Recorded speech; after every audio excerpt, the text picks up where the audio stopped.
Welcome back to the Unspoken Truth. I'm your host, Breyden, and today is a special episode. This is about evolution, not just success. My guest today is DJ Larry Davis. Larry, welcome to the show. Glad you're finally here. After lots of trials and tribulations and over the river and through the woods, we made it. So there's a lot of history there between like you and I that's gone. I'm glad that you're here because it's like a full circle moment for me. So I'm just gonna dive right on in on that. So so we're gonna start with we're gonna start off like Dallas Radio Online. You remember that? I do, yeah, of course I remember that. So Dallas Radio Online, before there was who I am now, there was Dallas Radio Online. What year did you start that? That was 2012. 2012? And this was before Spotify, really, I think, before Apple Music or any of this became popular. Yeah. I think maybe there was like Pandora around. Oh, there was, yeah, Pandora. Internet radio was the next big thing. Evolution. Yeah. In our technology. And I decided I'm going to start an online radio station and that became Dallas Radio Online. Dallas Radio Online. I had my own show. It was really cool. It's called the Top 20 Countdown. Breyden Rockstar.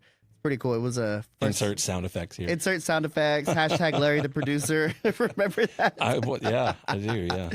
So that was my first real on-air experience. Structure, timing, audience. So, but yeah, I want to go back there. When you built Dallas Radio Online, what were you trying to create?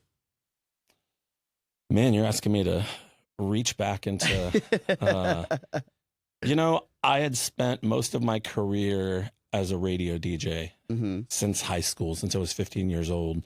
And I'd been out of it a little bit at that time. And I think there's really just a desire for me to get back into radio, but do it in a way that was just more fun and I had control over and not being such a slave to corporate radio. I won't name any of the companies, but I think it was just looking for an outlet to do something new and bring something that was not real popular at the time. Okay, nice. And what do you remember about that time? There's anything that you remember? Like, I remember one of the parties that we had at the old closed down club that is now like the restaurant.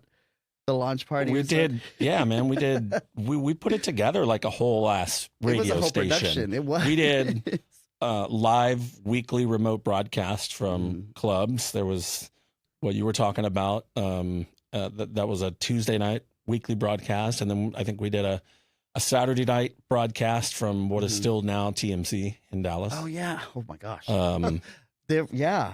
And yeah, we had multiple hosts. It was a dance music and EDM focused radio station. So we had lots of live DJs in the studio every week. We had DJs that had their time slot that would record a set every week and send it in to get played on their show. Yeah. So there was a lot going on. I had clubs playing the station as their music when they didn't have a DJ. I didn't know that. That's really cool. Yeah. Yeah, there's a fun little story about that. There's this DJ, Australian DJ, not Havana Brown, but Tidy. And Larry, I would go to these shows with Larry. I thought you were going to say Dan Slater. Dan Slater. Yeah, Dan Slater. And so Larry would always tell me, do your show prep.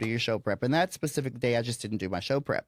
Was running behind, whatever. So on the way to meet up with Larry, I just Wikipedia'd this guy. And there was just different stories that weren't true. So we were at Lizard Lounge. You remember Lizard Lounge? I do, yeah, of course. So we were at Lizard Lounge interviewing Tidy. And I was like, so you've worked with the band Perry and Justin Bieber. And he just looks at me and he's like, what?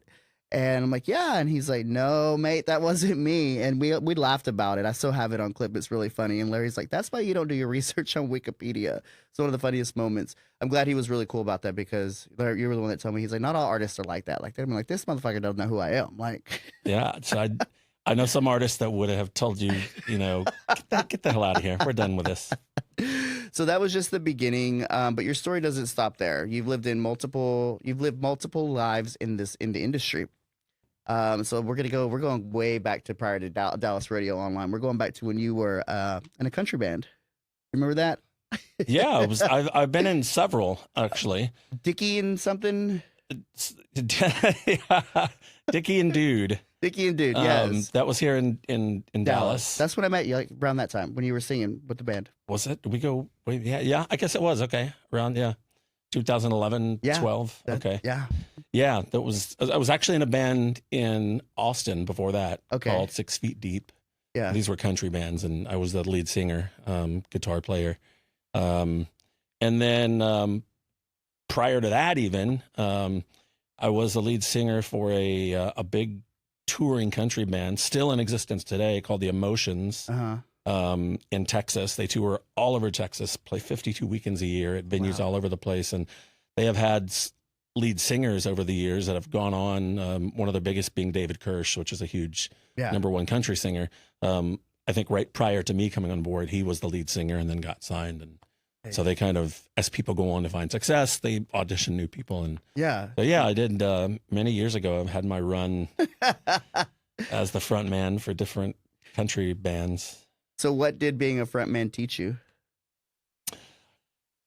You know, it got, I guess if you're born with it, you know, I feel like it's something you could learn if that's, because I know I've come to know a lot of performers and singers, and, you know, they weren't all born with it for sure. And they've come to find their, I think it can be taught. Like if but somebody wants to learn. It just was always a comfortable place for me. I think since being on the air, since I was 15 years old in radio, even though I didn't have the million people that were listening in front of me, you know that they're out there. So I think being able to hone my craft coming up in radio made being on stage and performing in front of people live just kind of a natural evolution that was always comfortable. And so does that energy still show up from whenever you were a singer, like whenever you're now that you're a DJ on stage? Like, is it the same type of energy, different kind of energy? Yeah, I think for sure. I you know, people say, what does it take to become a successful DJ? And I don't know, maybe we can get into that later, but I think these days, and I think it's evolved, but certainly these days, people that go to watch a DJ or go to a venue to hear a DJ perform expect some element of performance. Absolutely. Hopefully it's more than just jumping up and down, but being into the music and what you're playing. And I think people can tell when you're passionate about what you're doing, when you know what you're doing, when you're comfortable enough to look up from the decks and involve yourself. And I go a step further and you know, if I'm able, I'll jump off stage. I'll come out of the booth into the crowd and put on a 6-minute song so I can have a minute and go. Even if it's, you know, for the gram, as they say, for the photo op or for the video. I enjoy getting out, you know, going and taking a song and taking 3 minutes and getting out to the crowd and dancing and just interacting. Yeah. I love a good interaction. Like, just like you said, come out from behind the booth, like just interact.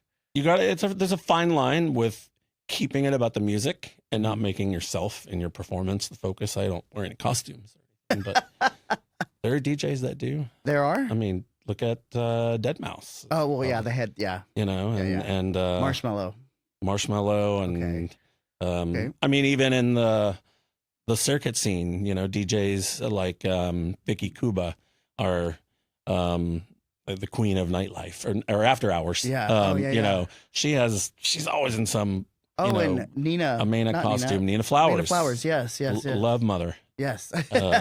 She's always in the full glam. Yeah. That's awesome. Yeah. So you've also worked, we're going to just switch gears a little bit. So you, along with DJing and singing on stage, you've also worked as a nurse and along with working in radio.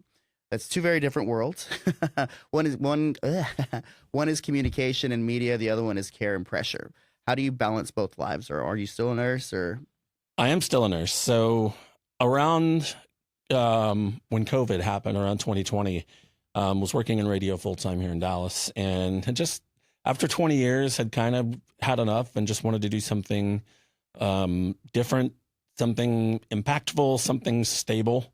I think around that time, everybody started questioning, you know, is what I'm doing stable? I mean, we'd never in our generation experienced something like so life altering.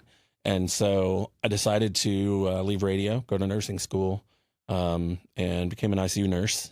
And yeah, I'm still a nurse to this day, work every week. Nice. Luckily, I'm have an employer who's very supportive of my DJ career.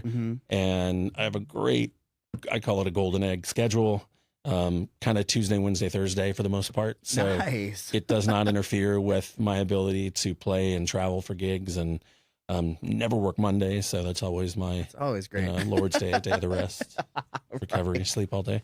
So what has nursing taught you about people? Nothing good. Okay. Oh man, it's a shame. You could get another nurse to have on your show sometime and talk about just nursing, but it's really a shame how much pressure has been put on nurses in recent years. And you see people leaving the industry at record rates. And nurses do so much, and it's such an important part of the healthcare continuum. But people need help and need compassion, treatment, and care more than ever. But nurses are stretched so thin. Staffing is at record lows. Yeah. So it's a very difficult job. So if you know a nurse, Yes. they do an incredible job just to keep it together, working without lunches, long hours, weekends, holidays, are not an option for most people. I've been so fortunate enough to find a job where I don't have to work weekends. Yeah. I mean, you got the glorified great schedule. For a nurse, that's rare. Yeah. But it's still at the end of the day, you can't walk out of that job and not feel like you've affected somebody's day in some positive way. So with being in that job, did that change how you read energy? In nursing, in most cases, not all, but in most cases, you're dealing with somebody on one of the worst days of their life, especially in the ICU. Absolutely. You're not working labor and delivery where babies are being born, or outpatient surgery where you get your cataracts removed and you can see great. You have the fortune and the good grace to be able to help people and catch them at their best. So, energy is, definitely it teaches you to be more aware of your own energy and what you're giving off and how you carry yourself. Yeah. Okay, cool. Now, now we're going into DJ Larry Davis, traveling, performing, doing events, different cities, different crowds. So when did you feel like DJing became who you are? DJing was never on my bingo card of life. No? It is no. And for the audience, make sure we differentiate between radio DJ, also known as on-air announcer or radio host, the guy that talks on the radio, versus the DJing I do now, wiki, mixing in front of people who are dancing and having a good time. Okay. That's something that I taught myself during COVID to do as just something new to learn when we were all locked up and had nothing better to do. Yeah. And it was, I never anticipated where I'm at now. I never anticipated it being an entire livelihood. There was you, there's another one too, Nick Strasner. Like you guys just kind of just blew up. I remember him doing it, and then you were very quiet about it, and then you just burst on the scene like a rock star, and I was like, okay, like, oh shit, and I knew about it, but I mean, just because we're friends, but I mean, you just burst on the scene too, and like you're just everywhere now. Like, have you ever seen the movie Catch Me If You Can? A long time ago, yes. With Leonardo DiCaprio. Yeah. Where it's about the real Frank Abagnale who faked everybody out in all these jobs and was able to get in and fly planes and be an FBI agent and all this stuff. And he was never any of that. And I tell people that ask, well, how'd you get started in DJing? I said, well, I catch me if you can to my way into DJing, which really is the truth. And when I say I taught myself, shout out to my good buddy, Josh Sanders, also a DJ, who at the time was resident DJ at S4, the big club here in Dallas. And I would go in on the weekends and hang out with him in the DJ booth and just stand behind him and literally just watch what he was doing. Yeah. Just watch. And having had some experience in radio, I had experience with soundboards and mixers and the basic stuff, but just soaked it up. And the owner of the club one day, knowing me and me being around all the time, he said, hey, you're a DJ, right? Yeah, great. Hey, we need you we need someone to play a Halloween party. Can you do that? I'm like, yeah, absolutely. I got it. Yeah. Mind you, I've never played for one person in my life. Okay. I didn't have equipment at home to practice with. I just I'll figure it out. Yeah. And that day came, and sure enough, I pulled it off. I've definitely come a long way with my skills and abilities since then. Yeah. But I pulled it off, and so it was definitely a fake it till you make it kind of scenario where like, oh, you're a DJ, aren't you? Like, not like, well, I've never played anyone before. I'd love the opportunity. Like, no, yeah, absolutely, yeah, let's do it. So that's awesome. Kind of the rest was history. Yeah. So do you? I've seen you play, and I mean, this is for our listeners. But do you use a laptop, or you just go by hard drive? And again, so a laptop is how most people learn when they start DJing. They learn on a number of programs, but using a laptop, it's kind of easier. And I never learned that way. I learned straight from, we call them the decks, or the players that DJs play on. And the music gets loaded on a USB beforehand. So if you put a computer in front of me with, a program called like Serato or Rekordbox, I might be able to figure it out, but I've never once played with a laptop, so I wouldn't know what to do. And so do you pre-record your sets, or do you do it live? No, gosh. I definitely play live. Okay. Every DJ, if you talk to 5 DJs, they'll tell you 5 different ways on kind of how they play and how they approach. But I usually know for most gigs, I'll usually know what song I'm going to start with. Okay. Depending on the gig, the audience, what time I'm going on. Am I going on to 0 people, or am I going on to 3,000 people? Yeah. I'll usually know what song I'm going to start with. After that, it's off to the races and playing it by ear. Okay. Being able to read the crowd, I think, as we say, is the hallmark of what makes a good DJ from a great DJ. Okay. Yeah. And so if I were to predetermine, and no shade to anybody else that does it a different way, but for me, I feel like if I were to, let's say I'm going to play 50 songs in a night or 40 songs, and I predetermine that list in order which songs I'm going to play, even if I don't pre-record it, I know I'm going to play these 40 songs in this order.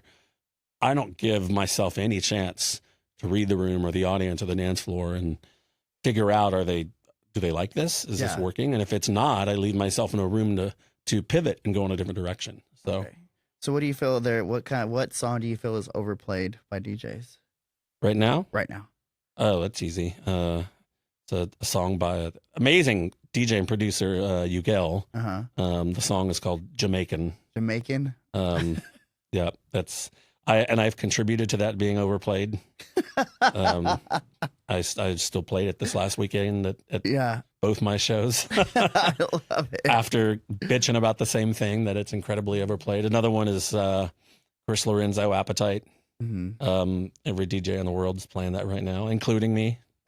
Yeah, and this last weekend I played it again. A song that was a circuit song, Never Again. Remember from the soundtrack of Never Enough. Never Enough. I remember they were playing that song. That was one song that I don't know that I'm tired of it even till this day, but I remember that song was just overplayed. Yeah, I have some remixes. That's from what movie Great is that? Showman. The Greatest Showman. Yeah, so that's from that movie. I have some remixes of that. Maybe I'll play that this weekend. There you go. I haven't played that in a long time. So speaking of weekends, what does a normal weekend look like for DJ Larry Davis? Man, it's I'll tell you one thing that I don't negotiate on with myself or my schedule is my sleep. Again, everybody does it differently. I know some DJ friends of mine that will fly into a city hours before their sound check. They'll play their gig. They'll be done at 3 a.m. and they'll go straight to the airport for a 7 a.m. flight. Never even hitting the hotel. And that is the opposite of myself. So I make sure I like to, as much as possible, giving myself time on both sides of a show. If I have a show on Friday and Saturday in different cities and have to, play Friday night and fly out, for instance, Splash coming up, I play the opening party in Austin. And as much as I would love to hang around for the weekend, I got to fly out the next day because I got to go play Bear Pride in Atlanta. Oh, nice. And so, you do the best you can with that, but I do make sure that I leave myself enough sleep. If I'm only playing in one place, you know, the struggle I think for a lot of DJs is not making every gig and trip a vacation and eating up all the money you make. Yeah. Let's say I go play in DC on a Saturday night, and that's my only gig that weekend. You got to be careful not, well, you know what, let's go Friday night and hang out, and then Saturday night and we'll leave Monday. And well, the gig's paying for your hotel for one night, you know, and that's it. Yeah. So if you go and get a hotel for 3 nights and take your partner with you and bond, you've made no money. You spent a lot of money. So I did a lot of that early on. Yeah. And now you got to treat it like a business, and be real focused on getting in and getting out, and kind of picking the ones that you want to spend some time with. Got you. Luckily, but the work weekends are pretty much just that, you know, fly out, get checked in. Usually I'll try and get a short nap, sound check, play, make sure I get 6-8 hours of sleep, get up, get out onto the next. So whenever you're traveling, how do you approach a new city? Like, do you go in, like, I know every city, the vibes are different. So you would think like Mexico. Have you played in Mexico before? I have. So how do you approach a new city? Like, how do you plan whenever you're going to different? So I think to any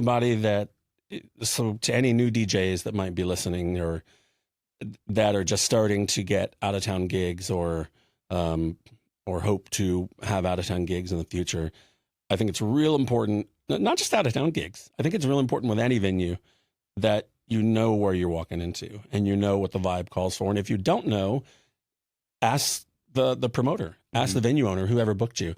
Musically, what are you guys expecting? What is the crowd like? When does it start to build? When does it peak?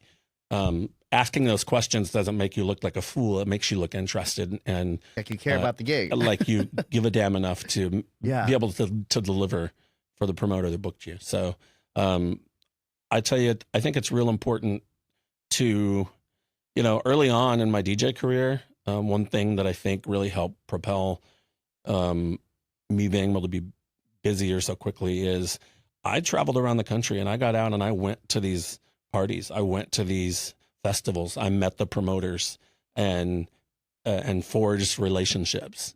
Just like really any business, this business is no different. It's a business of relationships. They're not booking always the very best DJs. They're booking people they like. And I don't care. I don't care whether you're selling a DJ service or vacuum cleaners or Mary Kay. People buy from people they like. They do. And it's really no different in this. If you take 10 DJs and they're all of the same quality skill level, your relationships are what's going to get you booked. So get out there, you know, even local DJs, get out in your local scene. Don't be sending faceless, nameless messages on Instagram to promoters and saying, hey, can I have a gig? Hey, can you hire me? I can promise you have 299 other people that sent the same message. Yeah.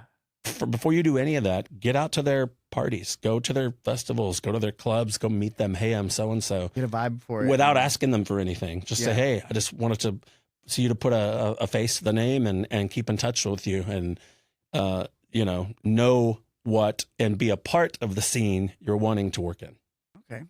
So being in this new DJ life where you're traveling and doing all the things and going to these events, what has surprised you most about it?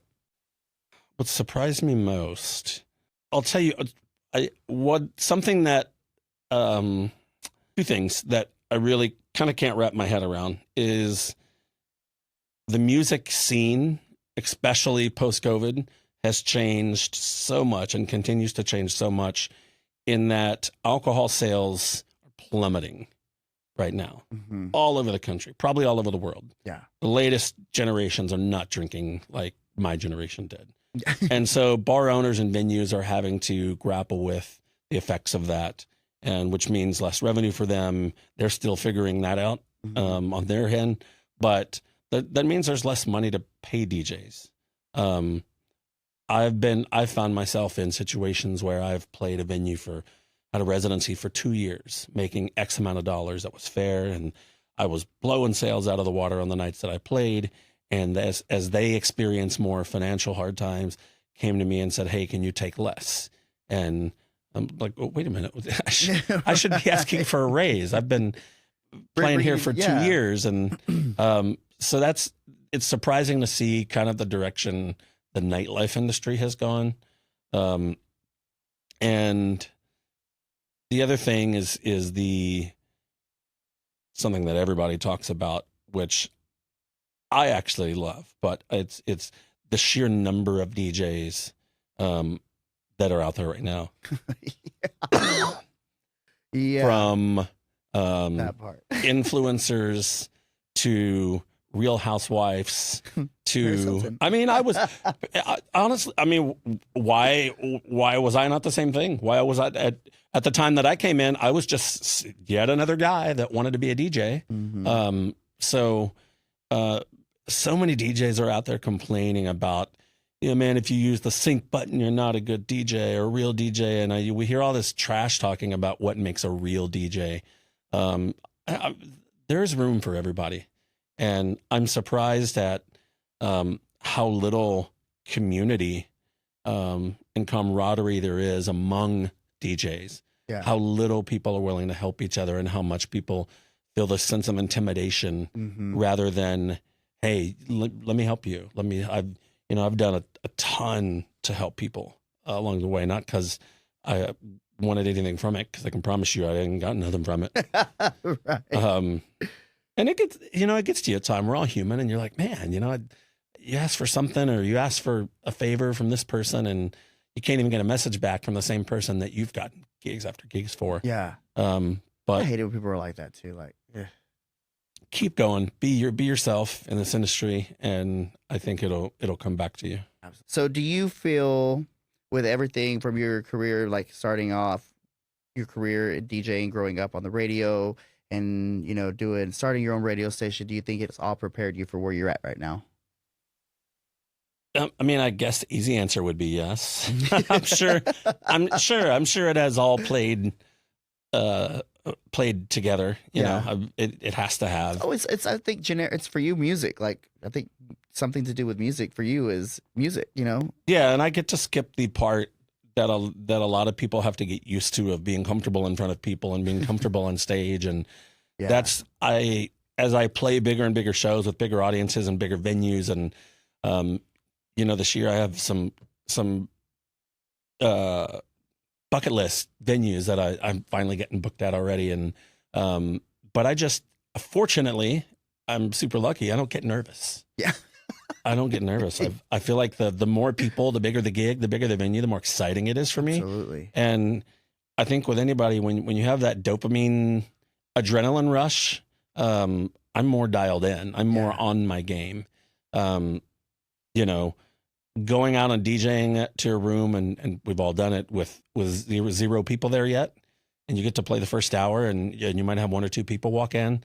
The hardest thing any DJ can do, the hardest thing, is play to nobody. Mm-hmm. Assuming you're being paid, right? Because you want to impress, and you want to have drawn. Where are the people? Where are my friends? Where are my supporters? Like Beyonce, she says when she comes on stage, she becomes a different person. Is that the same thing with you? Whenever you get on stage, do you become just a different person? I don't feel like I become a different person. I feel like there's definitely a switch that gets flipped. Mm-hmm. Yeah. You wouldn't see me perform and think that same person afterwards at the, if I go to the after party, I'm the guy that wants to sit in the couch in the corner and talk to one person. Yeah. I think I've had enough stimulation for the night.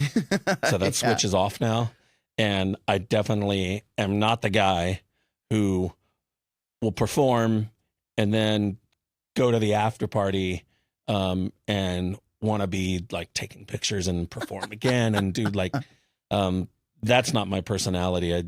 I'm both like introvert and extrovert. I think there's a new word for that. Introverted, I think it's outrovert. Ouchie. So there's definitely a switch that that you got to turn on. Sometimes it's easier to do than others. I think the more people and the bigger the event, for me, the easier it is to do. Yeah. I Maybe if I were making Beyonce money, I would become whoever you want a different person. Yeah, you put me in a skirt and heels and call me whatever you want. Right. Sasha Fierce. I love it. All right. So I got some fire round questions for you. What is one city that surprises you? One city that surprises when you're on me. tour. That has surprised me, I guess. I'm gonna give you a good answer. Cincinnati is one that sticks out. I was lucky enough this last Halloween to headline what was billed as Cincinnati's first circuit festival. Okay. The multi-day event put on by Dance with Pride. Josh Hecht is the producer promoter there. Same guy that took me to World Pride in DC to perform last year. And he produced this Halloween multi-day festival. You mentioned Nick Strasner. Nick Strasner played one of the nights as well in Cincinnati. And Cincinnati has its scene there. And I really expected like no one to be there. Yeah. Had no idea what to expect as far as ticket sales. But when I came out on stage, it was a great night and they really enjoyed it and had a really great time. And the production was incredible. And the city itself, I didn't get to go sightseeing per se, but weather was great. Your University of Cincinnati campus right there. And it was a real good time. So Cincinnati delivered definitely more than I expected. Nice. So you talk about World Pride. World Pride is massive. Like, was that one of your bigger, is that the largest crowd you've ever played to? Or is there another? What's the largest crowd you've played to? The largest crowd I've played to. No, you're good. You're good. Yeah, probably World Pride in DC. The crowds, there were so many different parties and events, and the crowds were, to be honest, so big that as a attendee, I don't know how the hell you have a good time. There were venues and people that had tickets that couldn't even get into the venues. Jeez. Lines down the street I saw. Even as a performer, I remember the one venue, we were going, it was an after hours, and we were going to see Nina and Alex Acosta play B2B at this venue, and had to get on the phone with the promoter to sneak us in a fire exit because there were thousands of people trying to get into this venue with purchase tickets, and they're like, sorry, you're not getting in. And so the amount of people that DC hosted for World Pride last year was pretty insane. And that I think the party that I played was sold out and was just a great time. Nice. And so when you're going with music, what's one track that always works? One song, no matter where you go, that just always works? Titanium. Oh my gosh. Okay. Titanium always works. Gimme, gimme, gimme. Who sings that? Give me more? Gimme, gimme, Britney? No, hell no. No, I love all my Britney supporters. No shade. We love Britney, yes. Okay. ABBA. Oh my God, yes. Gimme. Yes, that one. Yeah, that's a and you know, my favorite remix of 2023, my good buddy Danny, my favorite remix of 2023, my good buddy Danny Verde absolutely killed the remix of Beyonce Cozy. Okay. I can put that on anytime, it'll work, but if in doubt, if you're losing your dance floor, put on Titanium and you're fine. You say Danny Verde. There's two mixes that I have saved on my SoundCloud that are his. One is a Latin mix, and I think the other one was a Jennifer Lopez, and just he nailed it. They're from old 2021, 22, but they're Danny's been around the scene about 20 years, and the last couple of years we've become good friends, and he's an incredible producer and incredible DJ, and if he produces something, I'm fortunate enough he'll usually text me when he has something new. Yeah, nice. All right, so let's see. Is there a moment, because these are the final set that we're doing questions. So is there a moment that you'll never forget that just stands out to you when you've been on tour? The Outspoken podcast. The Outspoken?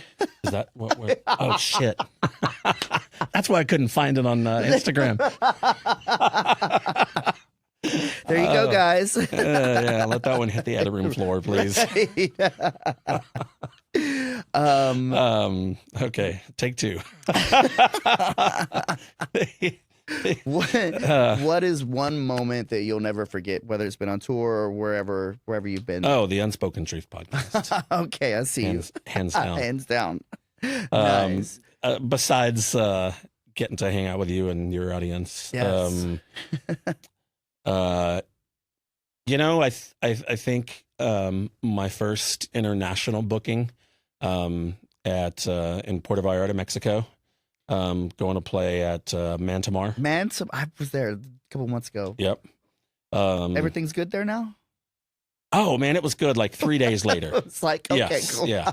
Everything is 100% good there. Highly recommend if you have an opportunity, get down right now, visit Puerto Vallarta. That's so pretty. It's a beautiful city. And the gay resort there, El Mar and Mantamar Beach Club, is such a fun gig, and they take such good care of their talent there. They literally give you a whole vacation as a part of your comp package, and so they take such good care of you. Shout out to Vidal and Brian Kent.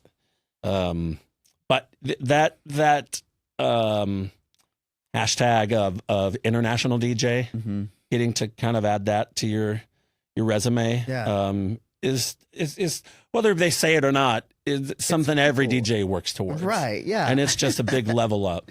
So I remember, being able to, when that first booking came in, and now I'm booked out there again on my birthday week this year. Nice. In August. So getting to go back. Yeah. I went there a couple weeks in February, and I didn't realize that all the roads are cobblestone. It was very interesting. And there, oh, it's a rough ride. Oh man, and like the XXL Uber is like the size of it's a mid-sized car here, SUV, and I'm like, we don't all fit in this. Like, it's so crazy. Yeah, but the roads are so tiny there. I'd spend the extra like $40 from the airport to get the Suburban. You got to ask them for it, but they'll have it. And once you hit like if you're going out towards like the I call it Zona Romantica. Yes, Zona Romantica. Going out that direction, yes, it turns into cobblestone streets from the 19th century. And the streets are wide enough for one car, but two cars got to drive on them. Yeah. And so there's a lot of chicken that goes on. And there's also chickens that are walking the street too. No stoplights, very minimal. I mean, yeah, it's Mexico for sure, but it's a good time though. It's a great town. It is it's perfectly safe. And I'm looking forward to going back there. But yeah, I remember getting that call and getting that booking. I'd say, another big deal was this year getting picked up and added to the roster of DFL management. After only a couple years of DJing and touring, getting picked up to be managed by Patty Rossetto, who is just one of the biggest names in the gay dance scene and manages some of the very biggest DJs out there. So to even be on the same roster as some of these guys and gals was a huge moment. And it's one of those moments where, after a couple years, you're like, there are definitely moments where there's highs and lows, and there's times when the bookings slow down and you start to question, do I want to keep doing this? Do I want to keep putting this effort in? And then, man, a few things will happen that really give you a boost, and that was one of them. So 2026 is shaping up to be an incredible year with some great opportunities, and lots of new venues coming online, and very grateful for the opportunities that I've had. Very cool. Last question. What is, and I asked this to all my guests that come on stage all my guests that come on, it's about specifically to your career. What is one misconception people have about DJ? I think most people probably assume that we are just knee deep in the party the whole time. And most people don't realize that in most cases, I'll go from playing to 500, 1,000, 2,000 people and bam, that ends. You're out the green room in your Uber back to your hotel where you're staying alone in complete silence. And then you get up and you onto the airport and onto the next one. So I think a lot of people, now don't get me wrong, there are DJs that dig the life and they'll go to the afters and even play for free at the afters because they just want to keep the party going. And hey, you know, more power to you. And occasionally I'll show up. Yeah. But I think, a big misconception is that because you are the life of the party, you are always knee deep in the party. And I think I speak for most of us when I say, for the most part, that's definitely not true. You got to find a balance. You have to treat your work like work, or it business, or it will get you. And when you're off stage and you're done performing, most of us are ready to get to bed. Yeah. Awesome. Well, this wasn't just about a career. It was about evolution, someone becoming new versions of themselves every time life shifted. Larry, I appreciate you being on the show. Is there anything you'd like to add? Thank you so much for having me. I know we've been talking about it. I think since before you guys even started. Yeah. When y'all were still in the conceptual stages. Yes. I said, no cameras, nothing. It was scheduling as it is. We finally worked it out. So is there a website people can check out to see where you're going next and all the good things? Do people still use websites? I hope so, because I pay for mine. So. I'm a big Instagram guy. Yes. Okay, Instagram. so where can we find you on Instagram? Instagram is DJ Larry Davis. SoundCloud's DJ Larry Davis. Perfect. I think Facebook is DJ Larry Davis. Awesome. My Venmo is DJ Larry Davis. What's your Cash App? Once again, the Cash App is also DJ Larry Davis. So. I love it. Well, thank you guys. Don't forget to like, subscribe, and comment. And make sure to check us out at unspokendallas.com. And then elsewhere, it's going to be at Unspoken Dallas. Thank you again for coming on the show. You guys have a great day. Bye.